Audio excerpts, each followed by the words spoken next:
Hello dear students, आज हम BSc first year physics का मेजर सेकंड पेपर की सेकंड यूनिट का एक टॉपिक डिस्कस करेंगे जिसका नाम होगा relation between various elastic constant, अर्थात विभिन्न प्रकार की प्रत्यास्थता गुणांकों के बीच में संबंध। तो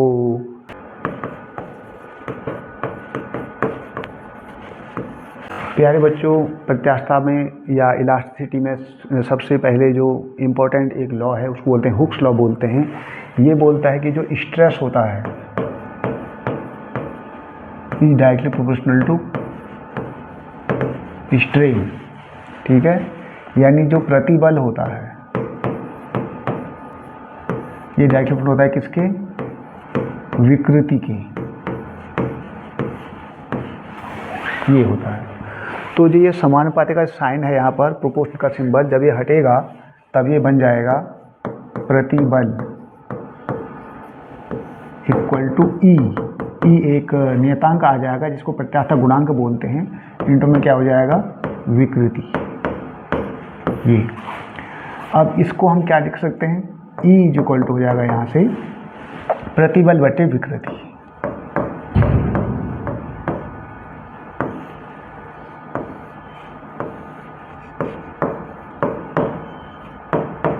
ये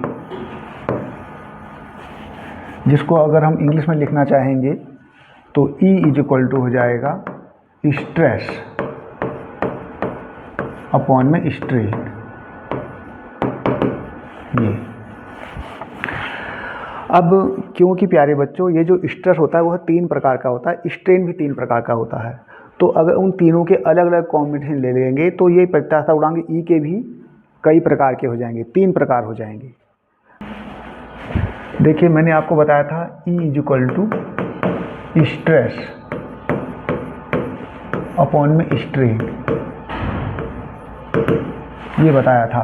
अब क्योंकि जो स्ट्रेस के 3 टाइप्स होते हैं, जैसे कि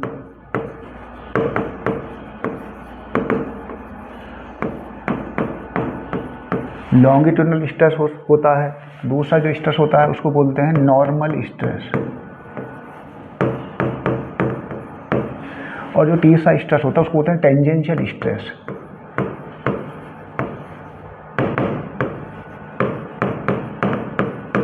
तो 3 प्रकार के स्ट्रेस हो गए। इसी तरह से 3 प्रकार के स्ट्रेन भी होते हैं, जैसे कि लॉन्गिट्यूडिनल स्ट्रेन और वॉल्यूमेट्रिक स्ट्रेन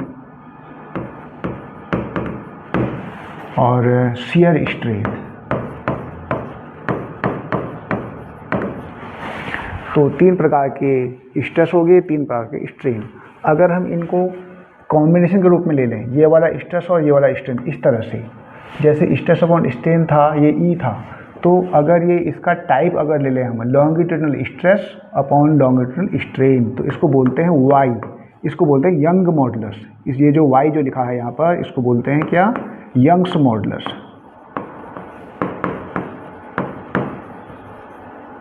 ये बोला जाता है। ठीक इसी तरह से अगर ये वाला कॉम्बिनेशन लेते हैं स्ट्रेस नॉर्मल और स्ट्रेन वॉल्यूमेट्रिक, तब ये जो इलास्टिक कांस्टेंट ई बन जाएगा के, ठीक है। और ये जो के है इसको क्या बोलते हैं? बल्क मॉडुलस, ये बोला जाता है। इसी तरह से अगर आप तीसरा कॉम्बिनेशन लेते हैं टेंजेंशियल स्ट्रेस और शियर स्ट्रेन, तो एक नया इलास्टिक कांस्टेंट बन जाता है, इसको बोलते हैं ईटा, ठीक है। और ये जो ईटा है इसको बोलते हैं मॉड्यूलस ऑफ रिजिडिटी, ठीक। अब आगे बढ़ते हैं। अब डियर स्टूडेंट्स, ये जो यंग्स मॉडुलस होता है अगर इसका आप इन्वर्स ले लेते हैं 1/y, तो ये एक नया पैरामीटर बन जाता है एल्फा। और एल्फा खुद इस तरह से डिफाइंड है, कैसे? Delta L upon T. ये डेल्टा एल बाई एल क्या होता है? स्ट्रेन। ये जो चीज़ है इसको बोलते हैं लॉन्गिट्यूडनल स्ट्रेन, ठीक है। और ये जो टी है इसको बोलते हैं स्ट्रेस। स्ट्रेस को टी से लिखा जाता है। तो longitudinal strain per unit stress को क्या बोलते हैं? अल्फा, जो कि 1/y होता है। क्लियर हो गया? इसको कैसे समझेंगे? जैसे कोई ऑब्जेक्ट है, कोई क्यूब है, क्यूब का मैं अगर फ्रंट साइड ले लेता हूँ, इस तरह से क्यूब है ये, तो जब हम इस पर फोर्स लगाएंगे, जैसे इस तरह से हो जाएगा, ये ऐसे समझ सकते हैं। तो जब आप इस पर फोर्स लगाएंगे, दोनों तरफ इस तरह से फोर्स लगाएंगे, तो क्या हो जाएगा? जब फोर्स लगाएंगे तो ये फोर्स के एलोंगेशन हो जाएगा, इसकी लंबाई बढ़ेगी यहाँ पर। तो अगर मैं ये जो क्यूब जो ले रहा हूँ, इसकी हर एक साइड यूनिट लेंथ की है, यूनिट लेंथ, तो इस पर कितना स्ट्रेस लगेगा? इसके लिए स्ट्रेस का जो फॉर्मूला होता है, stress equal to force upon area. तो स्ट्रेस को किससे लिख रहे हैं? टी से लिख रहे हैं, और फोर्स क्या है? एफ। एरिया इसका कितना हो जाएगा? 1 यूनिट ही हो जाएगा, यानी इस केस में जो टी लगेगा वो एफ के बराबर ही लग जाएगा। तो बात यह है कि इसकी लंबाई में कितना एलोगेशन होगा। तो हम ये मानते हैं कि यूनिट स्ट्रेस लगाने से अल्फा इंक्रीमेंट होगा। क्या मैंने बताया? यूनिट स्ट्रेस लगाने से कितना इंक्रीमेंट होता है? इसमें अल्फा इंक्रीमेंट होता है। तो टी स्ट्रेस लगाने से कितना हो जाएगा इंक्रीमेंट? अल्फा इंटू टी, और टी की वैल्यू कितनी है? एफ है, तो अल्फा इतना इंक्रीमेंट हो जाएगा। ठीक है, तो मैंने अल्फा के कॉन्सेप्ट दिया आपको यहाँ पर कि अल्फा का क्या रोल है यहाँ पर। ठीक है, यानी जब भी किसी ऑब्जेक्ट को खींचा जाता है तो वो जो खिंचाव होगा उसके बारे में हमको अल्फा जानकारी देता है। अल्फा की हेल्प से हम कितना खिंचाव लगेगा, बॉडी कितनी खींची जाएगी, वह पता लगा सकते हैं। हम ये मानते हैं कि यूनिट स्ट्रेस लगाने से अल्फा खिंचाव आता है, तो जितना भी हमको फोर्स दिया होगा या जो स्ट्रेस दिया होगा, उस स्ट्रेस से कितना खिंचाव आएगा, तो उसी स्ट्रेस से हम मल्टीप्लाई कर लेते हैं यहाँ पर। ठीक है, तो ये यहाँ पर हो गया। ठीक इसी तरह से डियर स्टूडेंट्स, जब ये ऑब्जेक्ट खींचेगा तो क्या हो जाएगा? यहाँ अपनी परपेंडिकुलर डायरेक्शन में वो क्या हो जाएगा? कॉन्ट्रैक्ट हो जाएगा, परपेंडिकुलर डायरेक्शन। ठीक है, तो इसको डी से लिख देता हूँ, डायमीटर से। तो अगर अल्फा अगर आ रहा है, ऑब्जेक्ट खींची जा रही है, तो ज़रूर अपने परपेंडिकुलर दिशा में क्या हो जाएगी? वो कॉन्ट्रैक्ट हो जाएगी। सपोज करो कि अगर ये एक्स एक्सिस है, तो ये हो जाएगा हमारे पास वाई एक्सिस, ये हो जाएगा जेड एक्सिस। तो किसी एक एक्स एक्सिस के अलोंग जब खींचते हैं, तो जो दो बाकी बची हुई परपेंडिकुलर एक्सिस हैं, जैसे यहाँ पर वाई एक्सिस के अलोंग और जेड एक्सिस के अलोंग, ये ऑब्जेक्ट क्या हो जाएगी? कॉन्ट्रैक्ट हो जाएगी। तो मैं अगर यहाँ पर वाई में इसमें कॉन्ट्रैक्शन हो जाएगा, कितना कॉन्ट्रैक्शन हो जाएगा? फिर से वही यूनिट स्ट्रेस की वजह से इसमें जो कॉन्ट्रैक्शन होगा उसको हम बीटा मानते हैं। अब की बार बीटा क्या होता है? यूनिट स्ट्रेस लगाने से एक्स एक्सिस के अलोंग अपने वाई डायरेक्शन अलोंग जो कॉन्ट्रैक्शन होगा वह कितना होगा? बीटा होगा। ठीक है, तो एफ स्ट्रेस से कितना हो जाएगा? बीटा एफ हो जाएगा। तो ये हो जाएगा हमारे पास कॉन्ट्रैक्शन। तो जिस तरह से अल्फा डिफाइंड है, उस तरह से मैं बीटा भी डिफाइन कर सकता हूँ। ये हो जाएगा, एल की जगह मैं इसको डी लिखूंगा यहाँ पर, तो ये हो जाएगा हमारे पास delta D by D per unit stress.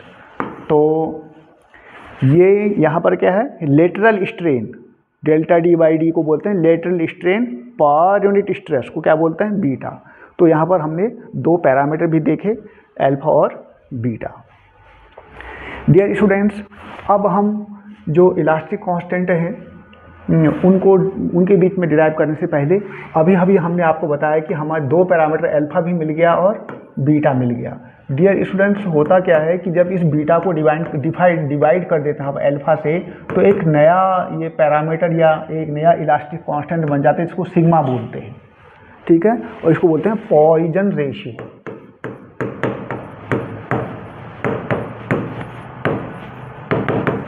इसको बोला जाता है पॉइसन रेशियो। तो अब हमारे पास 4 इलास्टिक कांस्टेंट आ गए हैं, जिनमें y, bulk modulus k, modulus of rigidity eta और पॉइसन रेशियो सिग्मा, 4 हमारे पास प्रत्यास्थता गुणांक आ गए हैं। ठीक है, तो इनमें अब हम रिलेशन डिराइव करेंगे। तो सबसे पहले हम डिराइव करेंगे रिलेशन y, k और सिग्मा में रिलेशन निकालेंगे। तो यह रिलेशन निकालने के लिए हम एक यूनिट साइड से बना हुआ क्यूब को कंसीडर करते हैं। एक यूनिट साइड से बना हुआ क्यूब को हम कंसीडर करते हैं यहाँ पर, जिसकी हर एक साइड यूनिट लेंथ की है, ऐसा क्यूब।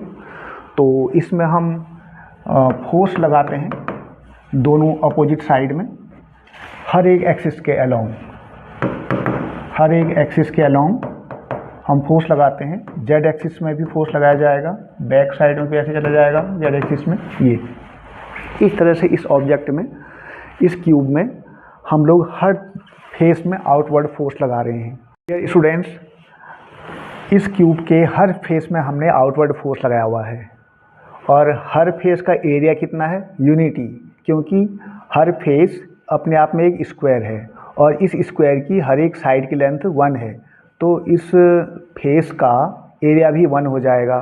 तो इस केस में ये जो स्ट्रेस लगेगा एक्स एक्सिस के अलोंग, स्ट्रेस जो लगेगा वह फोर्स अपॉन एरिया से निकाला जाएगा।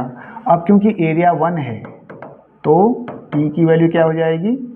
टी की वैल्यू हो जाएगी एफ के बराबर, टी की वैल्यू हो जाएगी एफ के बराबर, सीधे सीधे टी की वैल्यू एफ के बराबर हो जाएगी, यानी स्ट्रेस फोर्स के बराबर हो जाएगा। प्यारे बच्चों, जब हम एक्स एक्सिस के अलोंग फोर्स लगाएंगे इस ऑब्जेक्ट में, एक्स एक्सिस के अलोंग ऐसे फोर्स लगाएंगे तो ए बी की लंबाई बढ़ जाएगी। ए बी की लंबाई पहले कितनी है? 1 है, पहले लंबाई है ए बी की 1, बाद में कितनी हो जाएगी ए बी की लंबाई? नई 1 प्लस अब देखिए एल्फा, ये जो होता है यूनिट स्ट्रेस लगाने से कितनी वृद्धि होगी एक्स एक्सिस के अलोंग? एल्फा। कितना स्ट्रेस लगा रहे हैं? एफ स्ट्रेस लगा रहे हैं, तो एल्फा एफ से कितनी लंबाई में वृद्धि हो जाएगी? एल्फा एफ हो जाएगी। अब क्योंकि ठीक इसी समय वाई एक्सिस और जेड एक्सिस में भी तो फोर्स लग रहे हैं आउटवर्ड, तो उन दोनों फोर्स की वजह से इस एक्स एक्सिस के अलोंग कॉन्ट्रैक्शन होगा। कितना कॉन्ट्रैक्शन होगा?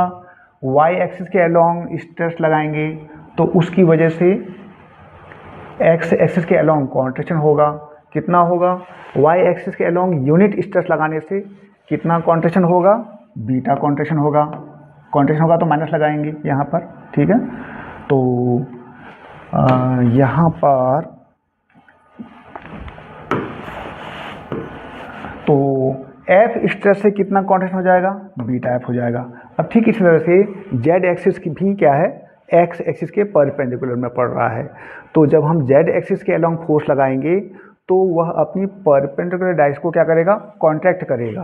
तो ठीक इसी तरह से जेड डायरेक्शन की वजह से भी एक टर्म और आ जाएगा बीटा एफ। तो ये इस तरह से ए बी की नई लेंथ आ गई, जिसको मैं सॉल्व करके लिख सकता हूँ। A B is equal to 1 plus यहाँ पर हो जाएगा एल्फा माइनस 2 बीटा, ये एफ क्या आ जाएगा? कॉमन आ जाएगा। डियर स्टूडेंट्स, इसको मैं यहाँ से मिटा देता हूँ। ए बी की नई लेंथ आ गई। इसी तरह से वाई एक्सिस के अलोंग, वाई एक्सिस के अलोंग इसको ये बोल सकता हूँ, ये जो लेंथ है वाई एक्सिस के अलोंग है, इसको बी सी बोल सकता हूँ। ये वाई एक्सिस के अलोंग जो नई लेंथ हो जाएगी बी सी, बी सी भी चेंज हो जाएगी। पहले कितनी थी इसकी लंबाई? यूनिटी थी, प्लस में जुड़ जाएगी वाई एक्सिस के अलोंग स्ट्रेस लगाने से। यूनिट स्ट्रेस लगाने से कितनी लंबाई बढ़ेगी? एल्फा बढ़ेगी। तो एफ स्ट्रेस से कितनी बढ़ जाएगी? Alpha F. अब क्योंकि एक्स एक्सिस में जो आउटवर्ड फोर्स लग रहा था उसकी वजह से वाई एक्सिस क्या हो जाएगी? कॉन्ट्रैक्ट हो जाएगी। एक्स एक्सिस में यूनिट स्ट्रेस लगाने से वाई एक्सिस में कितनी कमी आएगी? बीटा कमी आएगी। और तो एफ स्ट्रेस से कितनी दे जाएगी? बीटा एफ हो जाएगी। ठीक इसी तरह से ये हम निकाल रहे हैं वाई एक्सिस के अलोंग, तो जेड एक्सिस के अलोंग जो आउटवर्ड फोर्स लग रहा है उसकी वजह से भी वाई एक्सिस में कुछ कॉन्ट्रैक्शन होगा, तो एक टर्म और जुड़ जाएगा बीटा एफ। ठीक इसी तरह से सेम लॉजिक पर ये जो जेड एक्सिस है, इसको मैं बी एफ बोल देता हूँ। तो ये जो बी एफ है वो जेड एक्सिस के अलोंग है। तो जेड एक्सिस के अलोंग फोर्स लगाने से जो नई लेंथ आ जाएगी बी एफ वो हो जाएगी, यूनिटी पहले से थी, जेड एक्सिस में फोर्स लगाने से कितनी हो जाएगी अल्फा एफ, लेकिन एक्स और वाई में फोर्स लगाने से जेड एक्स कॉन्ट्रैक्ट होगा, कितना हो जाएगा बीटा एफ और बीटा एफ। इसको जब सॉल्व करेंगे तो कितना आ जाएगा 1 प्लस एफ कॉमन आ जाएगा, तो alpha minus 2 beta into F. ठीक इसी तरह से ये टर्म भी यही आ जाएगा 1 plus alpha minus 2 beta into F. Dear students, हम देख पा रहे हैं कि पहले भी ये क्यूब था, अभी भी क्यूब ही है, क्योंकि हर एक साइड की लेंथ बढ़ी तो है लेकिन हर एक साइड की लेंथ बराबर है एक दूसरे की। इसका मतलब क्यूब अभी भी है, पहले भी क्यूब था। अब देखिए इनिशियली इस क्यूब का वॉल्यूम कितना था, इनिशियली वॉल्यूम कितना था वह देख सकते हैं हम लोग। इनिशियल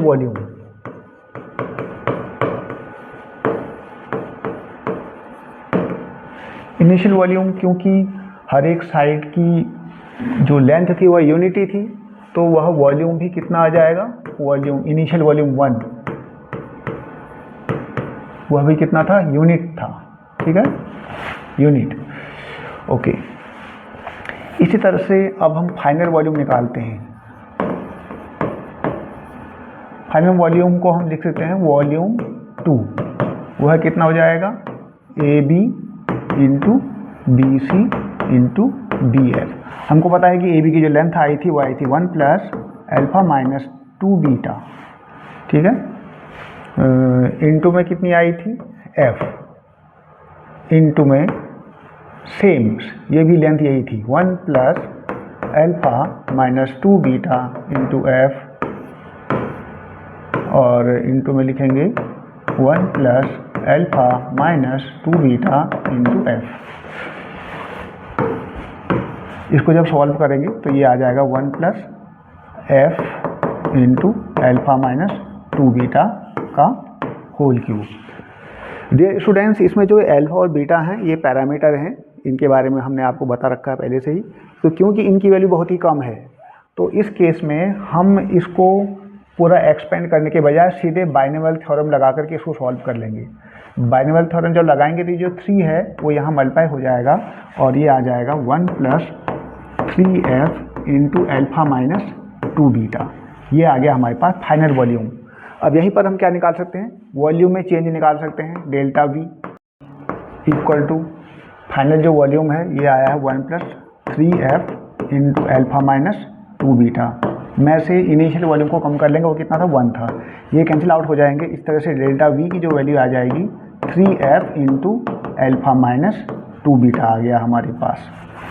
ठीक है, अब हम क्या निकाल सकते हैं, वॉल्यूमेट्रिक स्ट्रेन। ठीक है, आयतन में विकृति। आयतन में विकृति क्या होता है, डेल्टा वी अपॉन वी। अब देखिए वी कितना था, इनिशियल वॉल्यूम 1 था, तो ये जो डेल्टा वी बाई वी की वैल्यू कितनी आ जाएगी, डेल्टा वी के बराबर ही आ जाएगी। तो ये हो जाएगा हमारे पास इधर से 3f into alpha minus 2 beta आ जाएगा। ये आ गया हमारे पास आयतन में विकृति की वैल्यू, यानी वॉल्यूमेट्रिक स्ट्रेन। डियर स्टूडेंट्स, अब इसके बाद हम निकालेंगे फॉर्मूला बल्क मॉडुलस का। देखिए, क्योंकि बल्क मॉडुलस के इक्वल टू होता है normal stress. Normal stress upon volumetric strain. ठीक है, आयतन प्रत्यास्थता गुणांक बराबर होता है अभिलंब प्रतिबल अपॉन आयतन विकृति।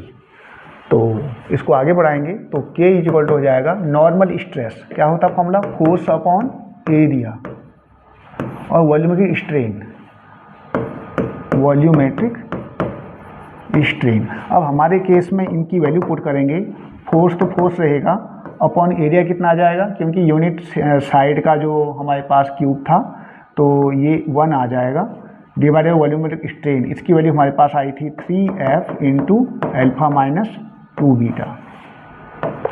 ये f से f कैंसिल हो जाएगा यहाँ पर, और इस तरह से k की जो वैल्यू आ जाएगी ये आ जाएगी, ये कैंसिल आउट हो गया है, ये आएगा